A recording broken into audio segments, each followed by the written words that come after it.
خلاص الترند لسوع نفخنا وبقينا هايفين زيادة عن اللزوم.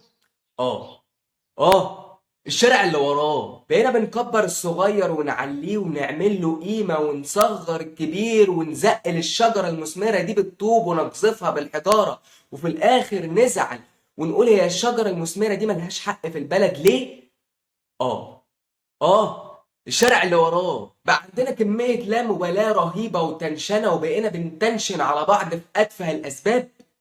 اه اه الشارع اللي وراه رجعنا تاني نشتري المنتجات إياها ونسينا المقاطعة ونسينا كل حاجة خلاص.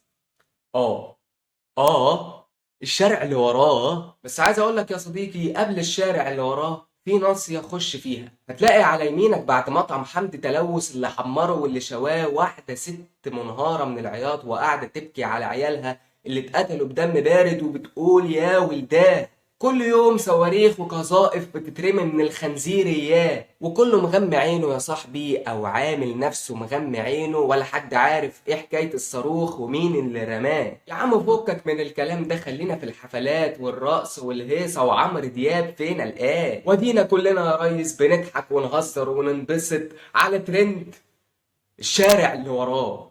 ده بقى الشارع اللي وراه والشارع اللي بعديه، وكمان شوية نستحلاها ونفتح الشوارع على بعض وتبقى زيطة. احنا مالنا يا عم باللي بيجرى واللي بيدور، ابعد عن دماغنا. بص احنا في الشارع اللي وراه. احب اقولك انك مش هتحس بقيمة اللي بيحصل الا لو مريت بنفس الظروف. تخيل كده تصحى كل يوم مرعوب وقلقان من كل لحظة بتمر عليك لا تكون دي آخر لحظة في حياتك. عايزك تتخيل المشهد، مش هقولك لمدة يوم واحد ولا لساعة واحدة، لمدة 5 دقايق، وهنشوف ساعتها هيبقى الشارع اللي وراه ولا اللي قدامه. سلام.